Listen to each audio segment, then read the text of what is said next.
Des incendies dans le sud de l'Europe, des inondations dans le nord. L'été que nous avons vécu nous a rappelé que nous sommes finalement peu de choses face au réchauffement climatique qui dérègle notre planète. Le thème a été un peu relégué au second plan avec la pandémie, mais il revient sur le devant de la scène. Rien que vendredi dernier, Greta Thunberg haranguait quelques dizaines de milliers de manifestants devant le Reichstag de Berlin pour demander du changement aux nouveaux élus allemands. En Suisse aussi, les jeunes descendent dans la rue et pourtant, on peine à trouver des solutions politiques qui font consensus. En juin dernier, vous vous souvenez que la loi CO2 a été balayée par le peuple. Les Suisses ne veulent pas de taxes sur les billets d'avion. La Confédération se retrouve donc aujourd'hui sans outils climatiques. Et si la solution venait du domaine fiscal? Pourquoi ne pas profiter d'un impôt déjà existant et bien établi, la TVA, pour faire évoluer les comportements des citoyens? La TVA comme outil climatique, c'est l'idée défendue par notre prochain orateur. Merci d'applaudir bien fort le professeur Pierre-Marie Glauser.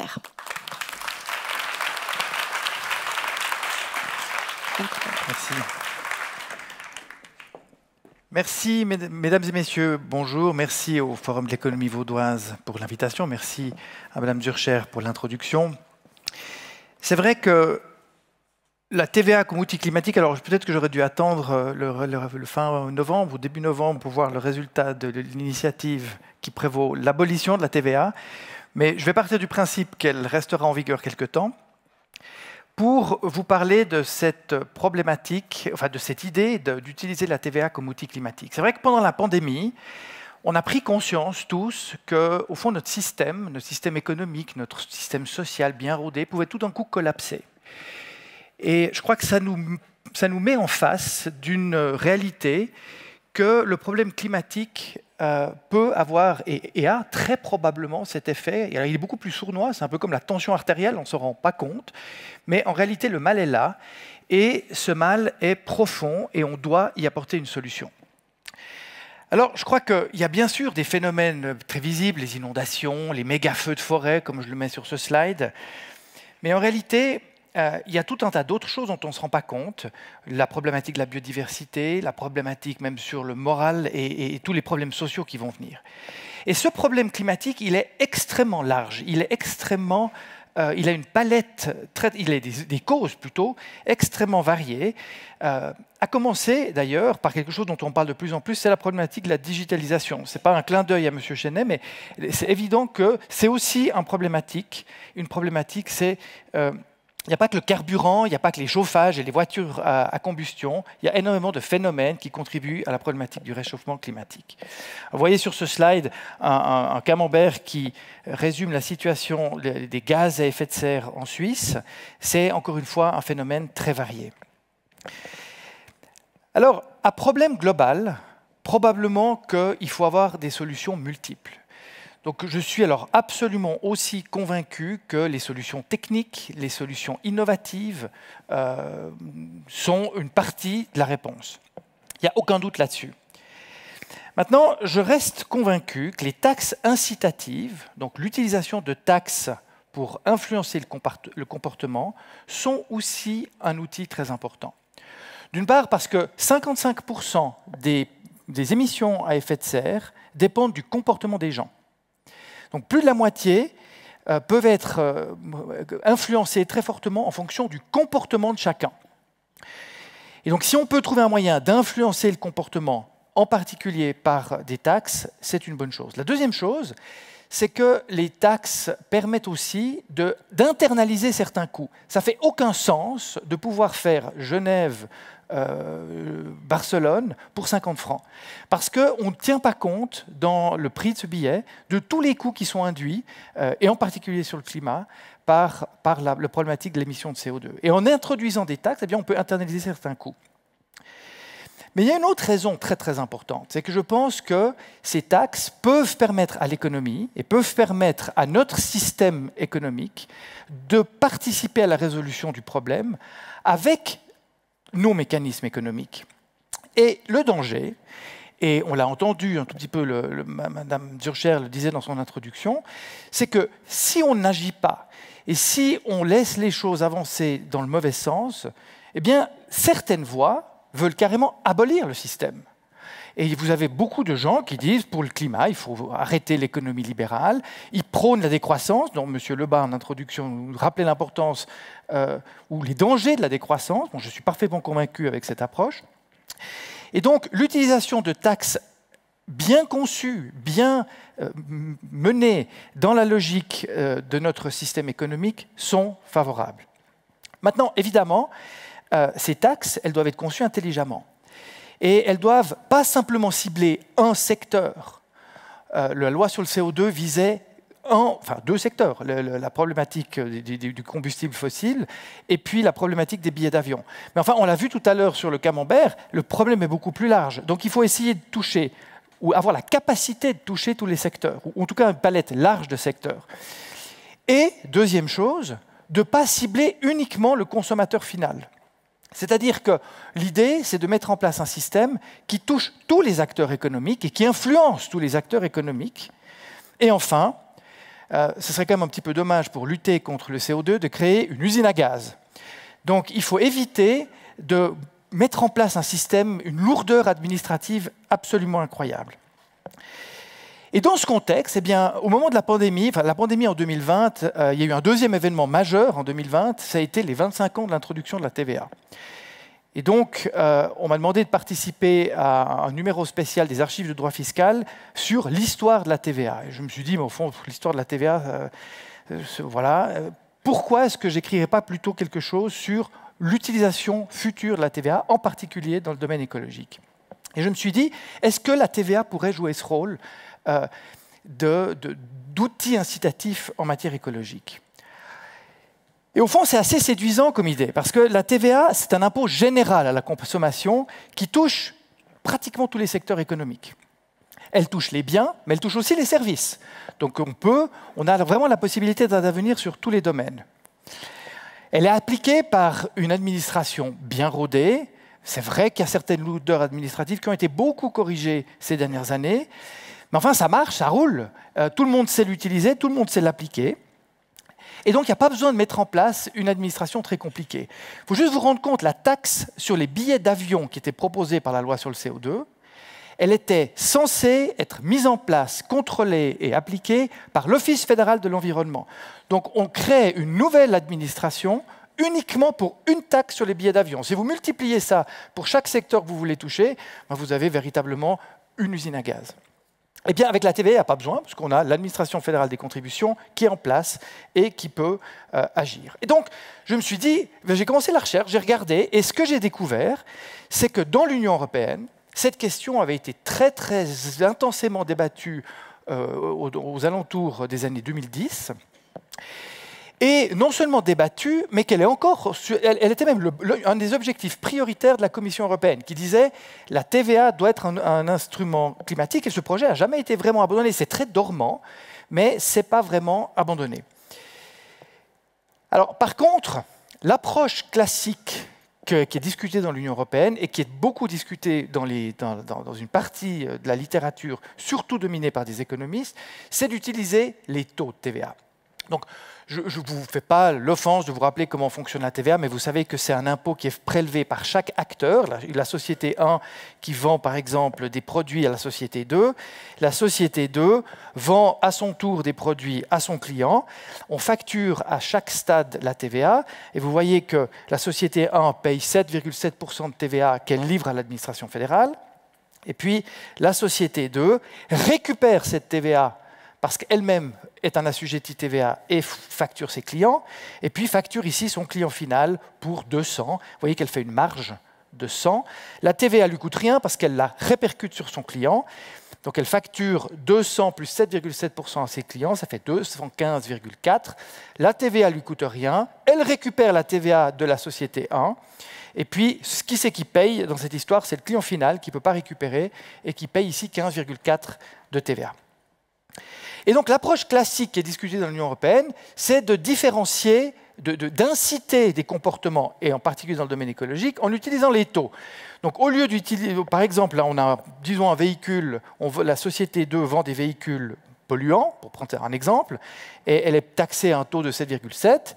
Et puis, par contre, si elle vendait un véhicule électrique, eh bien, elle serait taxée à un taux plus faible, 2%.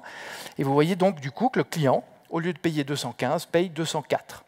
Et donc, en utilisant un taux plus favorable, on favorise certains produits. En utilisant un taux plus cher, on discrimine certains produits qu'on veut discriminer. Et ça, c'est la position qui est beaucoup discutée dans l'Union européenne, avec dans la littérature beaucoup de désavantages, beaucoup d'avantages. Ça marche, ça a été mis en place en Angleterre sur les chauffages, ça a été mis en place dans certains pays. On sait que c'est efficace. Alors il y a des avantages, il y a des désavantages. Mais ce qui est intéressant, c'est que dans la littérature, comme je le disais, très économique, personne ne s'est rendu compte, ou ne semble s'être rendu compte, que ça, en réalité, c'est un défaut majeur qui est lié au système de la TVA et qui est le problème de la récupération, le concept de la récupération de l'impôt préalable. Et moi, je suis très sceptique sur l'utilisation de la TVA avec les taux, donc l'utilisation des taux classiques, si vous voulez, parce qu'en réalité, qu'est-ce qui se passe? Vous ne touchez que le consommateur final. Si vous reprenez ici, vous voyez que le client final, lui, il a une différence en fonction de ce qu'il achète. Mais par contre, tous les stades antérieurs, et en particulier ici la société 2 par exemple, sont complètement non concernés par cette approche.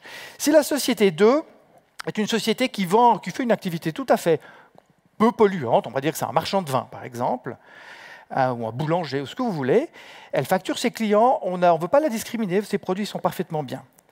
Par contre, elle doit acheter des véhicules. Alors la société 1 peut lui vendre soit un véhicule écologique, soit un véhicule polluant.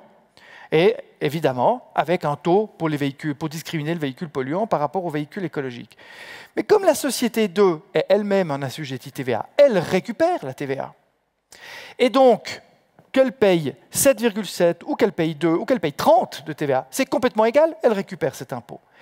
Et donc cette approche par les taux, l'approche classique d'avoir des taux de TVA différents pour l'écologie ou pour discriminer des comportements, ne marche pas, enfin marche, mais qu'au stade du client final, c'est-à-dire que l'incitation ne concerne que le consommateur final et pas le reste du monde économique.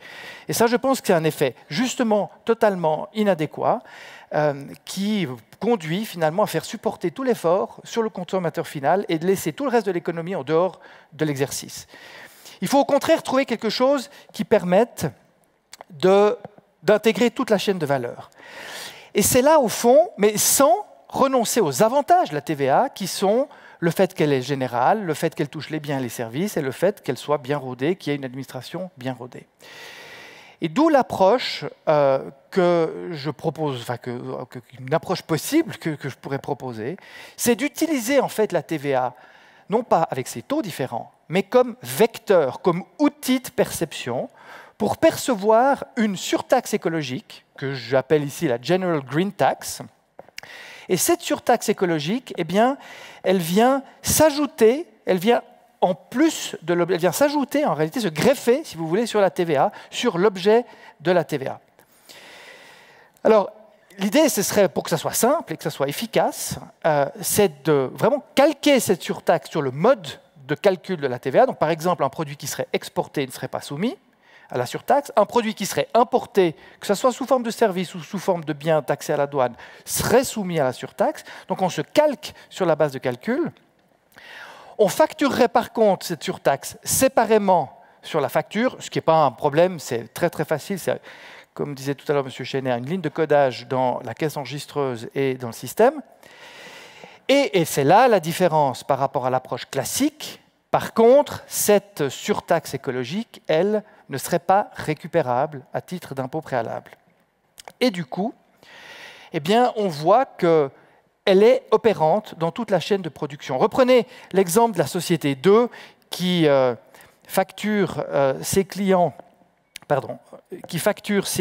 enfin qui vend du vin, par exemple, donc un produit totalement neutre écologique, qu'on ne veut pas impacter. Mais par contre, qui achète des véhicules, soit polluants, en rouge, soit écologiques, en vert. Donc, on facture cette fois 7,7% de TVA tout à fait normalement, dans tous les cas.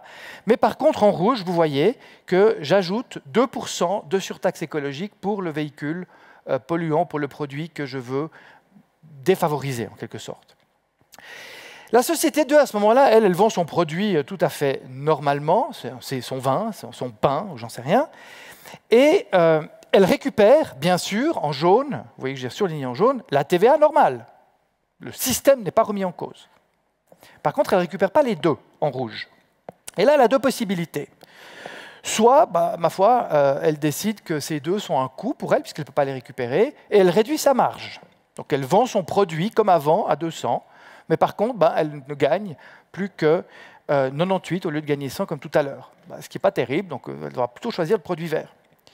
Ou deuxième approche, elle décide de conserver sa marge et elle facture à ce moment-là, elle répercute, si vous voulez, ce coût sur son client et elle facture son produit qu'elle facturait avant, 200, et elle le facture 202 et la TVA, bien sûr, est calculée sur ces 202, donc elle va facturer son client 217,5. Donc en fait, elle va facturer les deux, plus en plus de la TVA sur les deux. Donc elle sera plus chère, vous voyez, elle est plus chère que le client, que la société qui utiliserait, qui se fournirait avec des produits écologiques.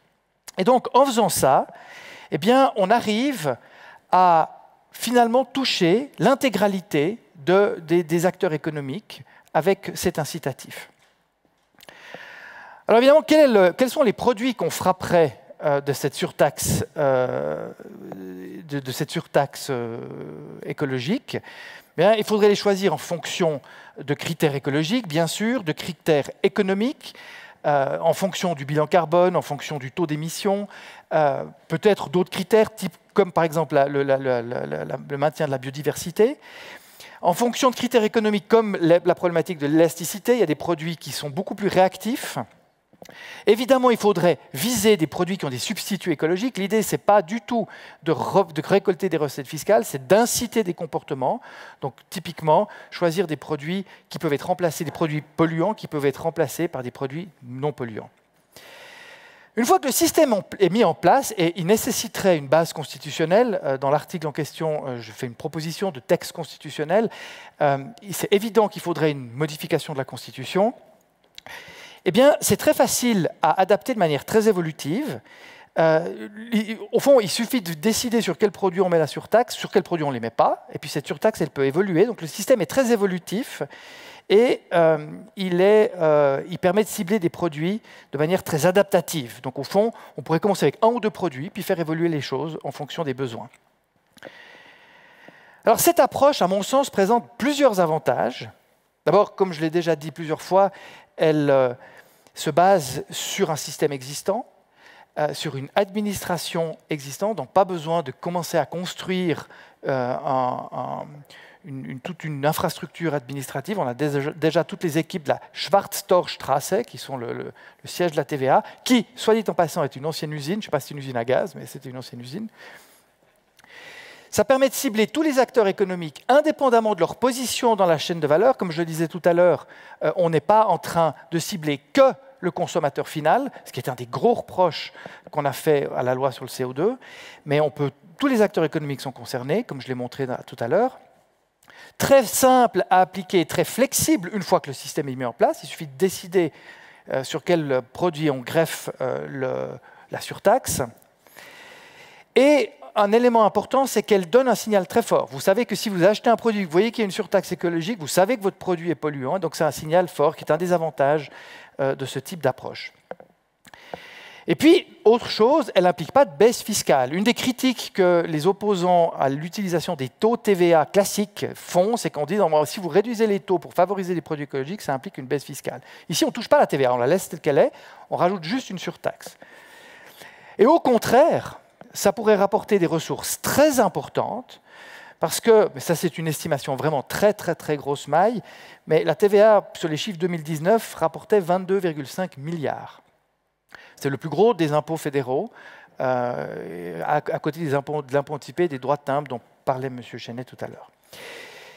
Si vous imaginez une augmentation de 1% par le biais d'une surtaxe, eh bien, ça correspondra à 2,9 milliards, 0,5 à 1,4 milliard et 0,1 à 290 millions.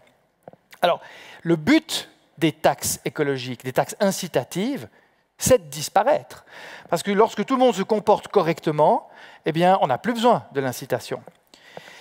Et donc, on ne devrait pas pouvoir, avec ces montants, financer des besoins pérennes de la Confédération, mais par contre des besoins temporaires, en particulier la transition écologique, les investissements dans les infrastructures qui sont nécessaires, parce que toutes les mesures techniques dont on parle et pour lesquelles je suis absolument enthousiaste, il faudra bien qu'on les finance. Ça, c'est une chose, et puis on pourrait aussi imaginer financer d'autres besoins temporaires de la Confédération, par exemple les conséquences du Covid, etc. Enfin, un point très important, c'est que cette proposition ne pénaliserait pas les entreprises suisses, parce que, par définition, la TVA frappe le marché intérieur. C'est-à-dire que les entreprises qui exportent, comme on calque la surtaxe sur l'objet de l'impôt, il n'y aurait pas de surtaxe puisque ce serait exporté. Et lorsqu'on importe, eh bien, on suit la TVA, on prélèverait la surtaxe aussi sur les importations. Donc au fond, en étant adossé au système de la TVA, le mécanisme n'est pas du tout discriminant pour l'économie suisse. J'ajouterais aussi que c'est peut-être un des points qui est important, c'est que la TVA suisse est calquée sur la TVA européenne et que ce modèle serait parfaitement réplicable dans tous les pays de l'Union européenne qui connaissent la TVA et dans tous les pays, au fond du monde, et ils sont très nombreux, qui connaissent la TVA. Évidemment, il y a des difficultés. Alors, je ne crois pas que c'est mon rôle ici de faire une appréciation politique de la question, de faire plutôt un débat politique sur la question. Je reste convaincu que les milieux économiques et que les milieux de droite doivent anticiper, doivent montrer le chemin et ne pas laisser l'écologie à certains autres côtés de l'échiquier politique. Et qu'il faut mettre en place des mécanismes qui permettent de faire face à ces enjeux climatiques avec notre système actuel. Quand je dis système, c'est avec notre économie de marché. Et je ne suis pas convaincu que la révolution ou le système de tout transformer en grand centre autogéré sera la solution. Mais pour ça, il faut venir avec des propositions. Alors ça, c'est l'aspect politique. Évidemment, il y a des difficultés pratiques. En plus de la difficulté politique, c'est comment est-ce qu'on va déterminer les produits qu'on veut frapper, à quel taux on fixe une surtaxe comme celle-là. Donc, je ne dis pas que la solution est prête à l'emploi, mais je pense qu'on a là une piste de réflexion pour quelque chose qui pourrait être très intéressant. Si la question vous intéresse, je vous ai mis ici un QR code, puisqu'on est à l'ère de la digitalisation, que vous pouvez, avec votre téléphone portable, scanner et qui vous renverra à l'article, enfin qui vous renverra à la page de E4S, qui est la plateforme de recherche interfacultaire de l'Université de Lausanne, de l'IMD et de l'EPFL, où l'article est accessible. Et je vous remercie infiniment pour votre attention.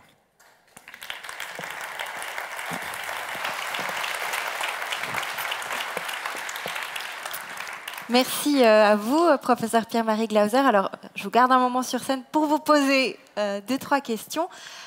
Vous avez eu ce déclic pendant le confinement. Introduire une General Green Tax, c'est une belle idée sur le papier, mais est-ce que c'est politiquement réaliste après le rejet de la loi CO2 ? Alors, je ne suis pas politologue, mais moi, j'ai quand même suivi ce débat. Alors d'abord, c'est la discussion autour de la loi sur le CO2 qui m'ont donné envie d'écrire sur ce sujet, de faire de la recherche et d'écrire sur ce sujet. Et en particulier, j'ai trouvé assez frappant qu'on se concentre que sur la problématique des billets d'avion. Il n'y a aucun doute que le transport aérien pollue, mais enfin, c'est une petite partie. Et je ne pense pas que ce soit juste de cibler qu'un domaine, et en plus de la loi sur le CO2 qui traitait du CO2. Et puis ensuite, il y a eu le problème qu'on ciblait justement, au fond, les utilisateurs. Quelqu'un me disait un jour, la loi sur le CO2, c'est une loi de bobos urbains, en fait, qui peuvent se permettre de tout faire en train, et puis au fond, ceux qui habitent dans les vallées latérales ou dans les campagnes, ils sont mal placés. Et là, avec une solution comme celle-là, eh bien, on aurait un palette plus large. Donc oui, je pense qu'il y aurait une chance, au niveau politique, au fond, d'avoir un discours différent. Et en une dernière chose, peut-être, la loi sur le CO2, c'est un immense paquet qui comportait tout un tas de choses. Et donc, je pense que c'est difficile à dire vraiment ce que les Suisses ont rejeté. Je trouve qu'on va un peu vite quand on dit que les Suisses ne veulent pas de taxes sur l'environnement. À cause de la leçon sur le CO2. Vous parlez d'un immense paquet, en tout cas c'était un immense échec quand même pour le Conseil fédéral qui a revu sa copie il y a une dizaine de jours.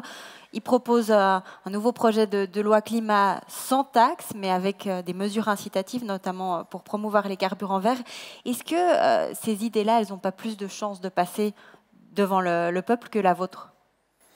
Alors, elles ont certainement beaucoup plus de chances de passer. Je ne suis même pas sûr qu'elles auront besoin de passer devant le peuple, parce que tout le monde est d'accord qu'il faut des innovations techniques, qu'il faut des carburants verts, tout ce que vous voulez. Je ne vois pas qui ici va dire non, non, moi je veux continuer à vous rouler avec du diesel qui sent mauvais.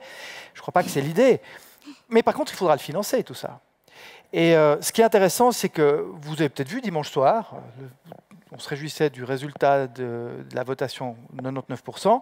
Les jeunesses socialistes ont d'ores et déjà dit qu'elles voulaient introduire un nouvel impôt sur la fortune pour financer le climat. Et il y a beaucoup de projets qui vont aller dans ce sens. Donc, quelque part, c'est ça mon message. C'est, au fond, est-ce qu'on ne devrait, nous, pas avoir l'initiative de mettre en place quelque chose qui s'accorde de notre système, plutôt que de devoir faire face à des propositions, et peut-être devoir, finalement, subir des propositions beaucoup plus invasives. Vous avez 2 filles qui ont manifesté pour le climat, qui sont descendues dans la rue. Est-ce que vous avez le même discours que tous ces jeunes? Est-ce qu'il faut changer tout le système? Ben non, justement, effectivement, vous savez, beaucoup de ces jeunes ont manifesté dans la rue, et quand les restaurants, ça c'était une des choses qui m'a beaucoup impressionné, quand les restaurants ont rouvert, en avril, je crois, 2020, on a vu des files de voitures qui attendaient devant le McDo. C'est la première chose qui s'est passée, c'est les files de voitures devant le McDo. Alors, les manifestants du climat ont été au McDo, en voiture. Donc, voilà. Et je pense justement qu'il faut justement, pour pas réformer, pour pas faire sauter le système, il faut proposer quelque chose qui va avec le système. Merci, professeur Glauser, pour ces propositions. Agir contre le réchauffement climatique. Merci. Merci beaucoup.